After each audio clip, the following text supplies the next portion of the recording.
Ladies and gentlemen,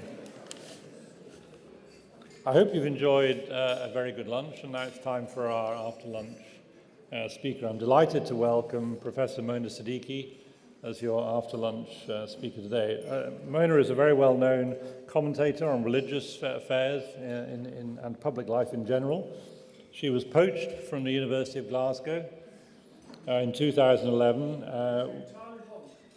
Yes, of course, I know, that's what we always say, but she arrived from the University of Glasgow in 2011, where she was directing the Centre for the Study of Islam, and came to hold the first chair here of Islamic and Interreligious Studies in the School of Divinity. She's also an assistant principal for Religion and Society, and is now a dean for the Middle East, which enables her to travel a little bit, which is probably a good idea.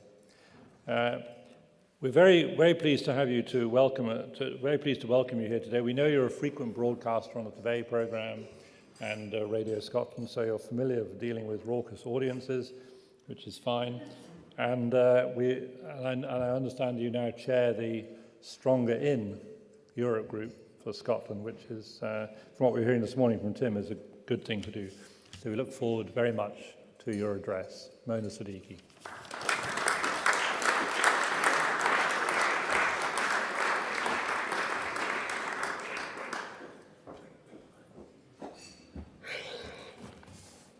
Principal, distinguished guests, ladies and gentlemen, thank you firstly to Michael for inviting me to speak here. It was a lovely lunch, so thank you. So my academic background is strictly speaking Islamic thought, but Michael asked me to say something about my experience of Edinburgh and also to take this opportunity to reflect on my work, thoughts on education and the current discourse around religion. So I'm going to really talk about everything, really. I've been very lucky in that over the years I've learned with inspirational educators who I've always felt cared, who emphasize that we are sentient beings and restless beings, and that intellectual shifts are what stretch our imagination and give rise to new possibilities. But this has all been against a particular angst of the modern age, when there are few narratives about how to lead the good life. Indeed, the philosophical concern appears to focus more on how do we derive meaning in a life where meaning itself is contested. My own story started at Glasgow University, where in 1996 I was the first female in the Divinity School, the first non-Christian, the first non-white. All of that didn't matter to me, but it obviously mattered to others. And often what we don't think is important seems to be very important to others. And my appointment became a news story with the media, and my engagement with the BBC became part of my life. I used to say to people that my life was a triangle between home, work, and the BBC, intellectually and to some extent emotionally. You can spend a lot of time thinking that you represent diversity, that in today's age, a non-white woman who speaks fluent English is the ideal box ticker. If she's Muslim, that's a plus. But I realize that you actually need to have courage to believe in yourself, that you're being asked to events not simply because you ticked the right box, but perhaps maybe you have something to say, something worth hearing. So for me, speaking and engaging with a variety of issues outside strict academia was never a problem, because I always feel that knowledge and learning come in a variety of forms.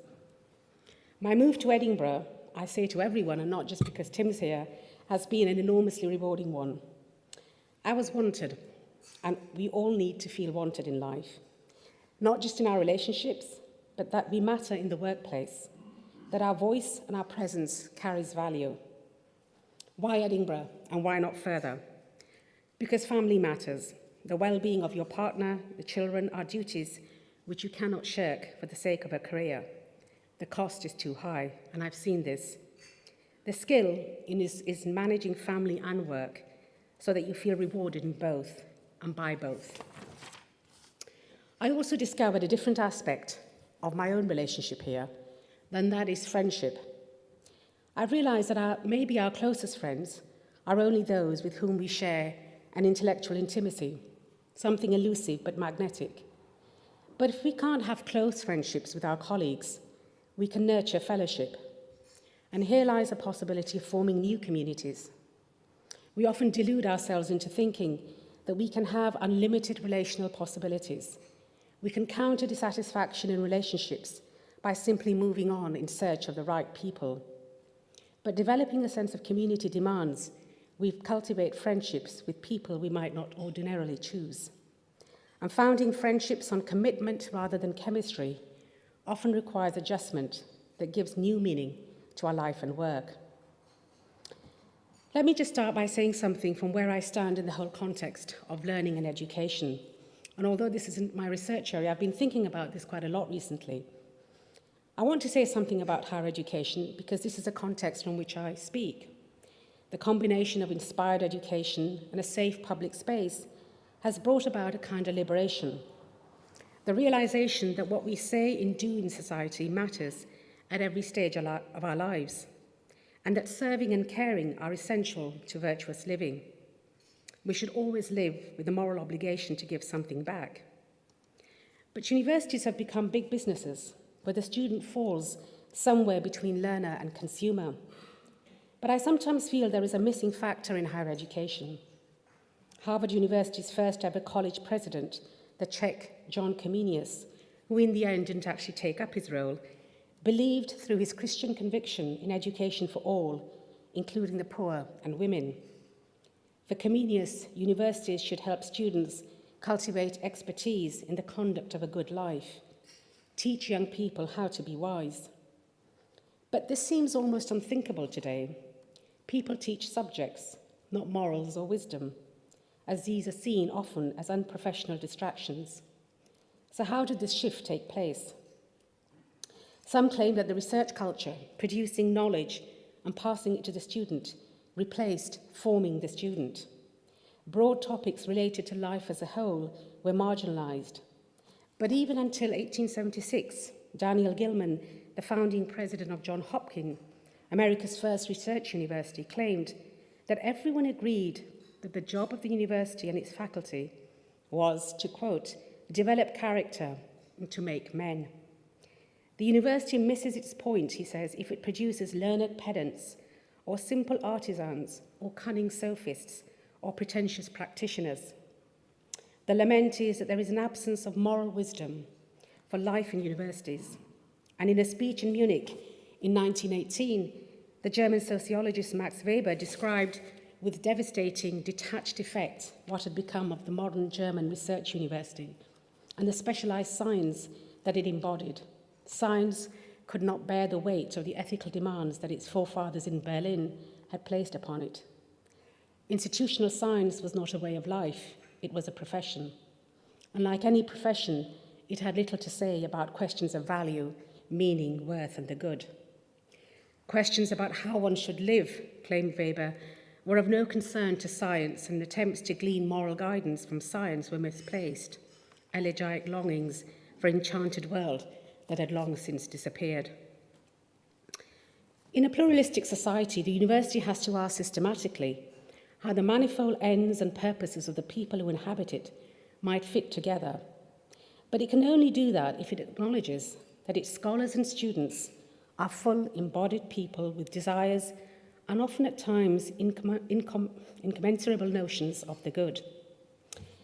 My main point is that we fail to educate young people in the multidimensional experiences of life, where certain virtues are constants: humility, sacrifice, charity, and perhaps most importantly, reverence for the desires and restlessness which make us fully human.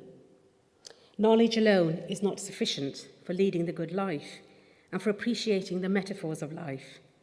And the most educated are not necessarily the most wise. I heard recently someone say, why is it always easier to point to people who are smart rather than wise? And by metaphor, I mean the language of ageless human capacity: good, evil, love, hate, risk, jealousy, and shame. We often train people in various subjects, all quite noble in themselves, where they learn things. But it seems to me many students cannot connect the dots as to what this means in the patterns of our life, that it is these emotions which add colour and life to our everyday flat world language of numbers, efficiency, and performance. Our job has become information to young people rather than formation of young people. But throughout my whole university career, I have to admit I've tried to resist this. I have moralized when I have felt a student faltering or in need of advice. I have pushed a student when I detected laziness or apathy, telling them that they have a duty to themselves to be the best they can, and that hard work is never wasted. And perhaps most important lesson we all learn, there is no shortcut to achievement. All personal achievement starts in the mind. I have tried in my own way to enrich their lives rather than just touch their lives, because I feel that most students want this. They may not know how to say this, but they want this kind of guidance because it makes them feel wanted and it makes them feel important. And in the end, isn't that what we all want? Wisdom, difficult to define, is harder to study and measure than intelligence. But I think that while as a society we struggle to talk of wisdom, of spiritual matters, of our internal world, I think we all know that the material life, the life of the here and now, of immediate gratification, a life where we just want solutions to everything, is really not what life is about. That essentially a wisdom-infused life is one which shows us that it is how we deal and live with the questions of life which matter more than our need for answers. When we're challenged by the stuff that is not material, that is not about goals and targets, that cannot be measured and packaged and commodified, all the stuff that's unsettling, these are the things which really give shape and discernment to our lives as individuals. And enabling young people to cope with life's failures, but also to live with hope, to know that in the end we are not in control of all that happens to us. That is also wisdom. What I have learned is that it's important to surround yourself with people who bring out the best in you, who show you constructive ways of achieving, but more importantly, of giving something back. Where the quality of your working life is measured not just by the hours you put in, but the satisfaction you get out of simply having done your best. Duty to the environment isn't simply an ecological issue. It's about cultivating positive relationships with people from all backgrounds, even in the most difficult times, because otherwise you become trapped in resentment and hostility. Or as Virat Kohli said, pretension is a poor joke that you play on yourself. Snap out of it. Recognize your strengths. Work on your weaknesses. Real achievement is liking what you see in the mirror every morning. I'll often say to my students, remain open to new encounters, new ways of thinking about old problems, and most importantly, that universities are probably the last safe space they will be in where they are free to express themselves before they go on to work. And be open to feeling unsettled, to changing your deepest convictions about people and places. If I'd asked my parents' generation from where they got their values, the answer, I think, would have been much simpler: religion, family, and books. Many still claim that a life without some form of spiritual grounding cannot yield the kind of morality that stands a test of time, that morality isn't just a social convention or the zeitgeist. But in an age where formal and institutional religion, where clerical structures are increasingly viewed with suspicion, where deference to authority is on the decline, and where people are often hold harsh and polarized views of matters transcendent, it's difficult to talk of anything metaphysical. The materiality of the here and now is what occupies our lives. Physics is in, and metaphysics is out. And at least in most of the West, religion has lost its public hold. Religion may still have its connective and collective attraction, binding people together, as Charles Taylor said, but society is now one in which faith, even for the staunchest believer, is just one possibility amongst others. While I teach Islamic studies, I don't teach it in a confessional manner, as if it's a truth. Furthermore, despite the conflicts in the Middle East, my courses are not about politics, but about ethics, theology, and literature. And why? Because without knowing the fundamentals, the development of thought, the richness and diversity of a religious civilization, all students will take away are ideas about militancy and headscarves. They're important issues, But the parallel is that nobody would begin an introductory course to Catholic theology and start with child sex abuse in the church, or introduce the development of the Anglican Church and begin with the issue of gay bishops. Students have to explore behind the images and think about values they take for granted and struggles which are still raging in many parts of the Islamic world. Today, the potent images of an illiberal Sharia-imposing fanaticism equated with effigy-burning Muslims has made many Europeans suspicious, indeed contemptuous of Islam. That religion is a central feature of human life, giving shape and meaning to our existence, is often lost in the frequent media attention given to contesting whether religion is a force for good or bad in the modern world. Here, religion is too often seen as something which directs us to an intolerant past, whereas secularism grounds us in individual freedom and orients us towards a hopeful future. The debate has a simple premise, which is that a gradual secularization of most of the Western world has been realized through a conscious and enlightened distance between church and state, especially after the bloody religious wars of early modern Europe, leading eventually to healthy liberal democracies. But the crux of the debate isn't about religion versus the secular and their mutual interdependence, but whether religious expression is undergoing the kind of revival which may threaten or destabilize the relatively calm, well-ordered public and pluralist spheres of most Western countries. And to this debate must be added Europe's own soul-searching of our own cultural and political future. Will Europe continue to remain Christian, or will the Islamic presence, along with an increasing desire to keep the public space secular, pose a particular challenge? While I would reject the claim that 9/11 brought religion back, what the 11th of September did do was convince many onlookers that religious expression could quite easily be equated with religious fanaticism, which could have its roots in the interpretation of those very scriptures held sacred by millions. In the case of Islam, Muslim fanaticism was an anti-Western expression, more precisely an anti-American force, which even if practiced by a few, would win the day if the American military did not take steps to curb what they perceived as a real and global threat. The fallout of these tragic and dramatic events and the subsequent wars on terror and militant jihadism also means that religion has become a public commodity in the starkest sense of the word. Everyone can talk about religion because religion is often in the public radar around a news item. When religion makes news, religious language, with the aid of modern technology, travels thousands of miles because modern technologies have annihilated and compressed distance or space so that distant events and decisions affect local life to a growing degree. Any crisis anywhere can have immediate impact. Globalization means that what happens in the trendy malls of Dubai, the streets of Egypt, the caves of Yemen, or the battlefields of Syria can reverberate across the world in minutes. And for example, just look at how ISIS are using social media. Many observers concede that globalization, geopolitics, mass migration, and issues of identity and loyalty are some of the crucial factors of this debate. But our debates are too basic. We suffer from not knowing our own histories and suffer from cultural amnesia, as if there is only one answer to every question on religion.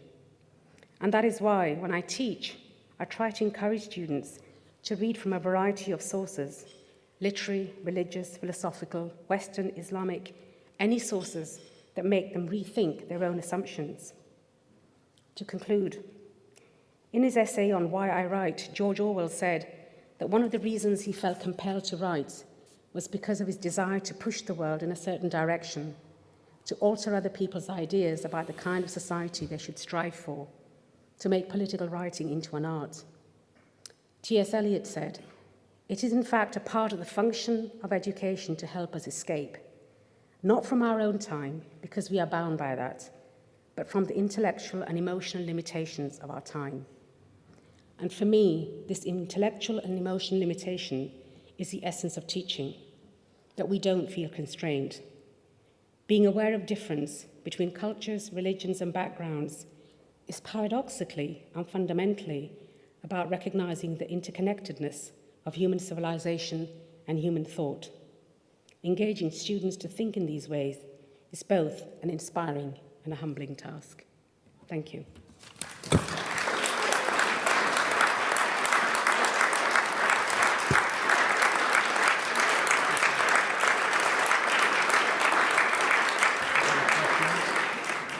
I now invite Sir Philip Moore, who's Chairman of the Finance and Services Standing Committee on the Business Council, to propose a vote of thanks.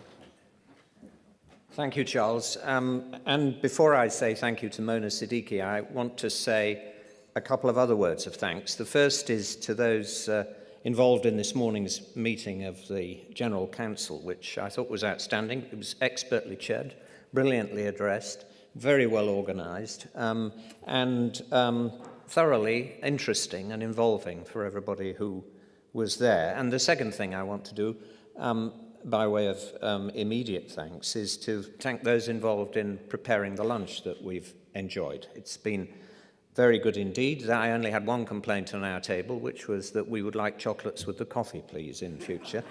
But apart from that, it is Lent. It is Lent. I noticed that quite a few tables were drinking wine, however. Not on ours. Okay, that brings me to the main purpose of my standing here, which is to say thank you on behalf of all of us to Mona Siddiqui for her talk to us. Like many here, no doubt, I'm a fan of BBC Radio 4 Today programme. There are two essentials to the start of my day. One is a cup of tea, and the other is the sound of John Humphreys, the national Rottweiler, tearing some politician apart. Now, among all the noise of political battle, Mona Siddiqui on Thought for the Day represents all that we hope politicians would be: calm, reasoned, balanced, fair. And now we've had the chance today to hear her not just through a 2-minute soundbite, but in an extended presentation, which has given us an insight not only into her work, her views on higher education, but something of an insight into her, the lady herself. She's touched chords with us, I think, in a number of respects. I'm sure that the women in the room will have empathized with her when she talked about the difficulty of balancing career and family. She spoke about the importance of higher education as formation, and I can certainly speak from my own experience of Edinburgh by saying that I was deeply formed here in many different ways, not least, of course, that I met my wife here, who has been forming me ever since. But she also spoke about the fact that when we live in community, we're relational beings, and when we live in community, that means living with others that we wouldn't necessarily choose to live with. I was deeply impressed by many of the things that she said and would like very much to explore them further with her, opportunities which we will all have to do as the mornings go by and Radio 4 Thought for the Day comes on, and we can stand there, wet towel around us, saying, Mona, I'm not sure you got that quite right. What Mona Siddiqui does as Professor of Islamic and Interreligious Studies at Edinburgh is vital to our collective well-being, and I want to say also that it's brave. It's vital because in a society in the West which thinks of itself as largely secular, exploring and explaining the nature of faith is an essential contribution to retaining and building community harmony and identity. And it's vital because those who misuse and abuse their faith to terrorize others have to be confronted at the level of ideas as well as at the level of practical action. Indeed, if we don't know, each of us, those of us who have a faith, what our faith is, how can we be capable of speaking truth to those who would seek to distort our faith for other ends? And it's very brave of Mona, because, as in politics, it's not your opponents that you have to fear most, it's the people behind you. It's not the ones in front, It's the ones who claim to be your supporters. There are few fanatics more fanatical than religious fanatics, and believe me, I spent a long time working for the Church of England, a relatively modest and staid organisation, but nonetheless it has its share of people with fanatical views too.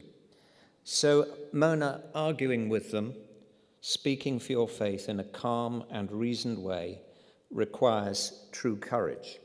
And that courage, I know, often comes at considerable personal cost. Mona once wrote, I quote, "Our ethics must be based on a generosity towards others." Today we've been privileged to see her and to hear that generosity of spirit at work through the medium of what she has said to us. We thank her for that, and in doing so we thank her for her courage in witnessing to truth in her important public ministry. So please join me once more in thanking her for what she's said to us and for her wider contribution to the good of us all. She has today enriched us all as she aims to do her students, and for that we're all immensely grateful.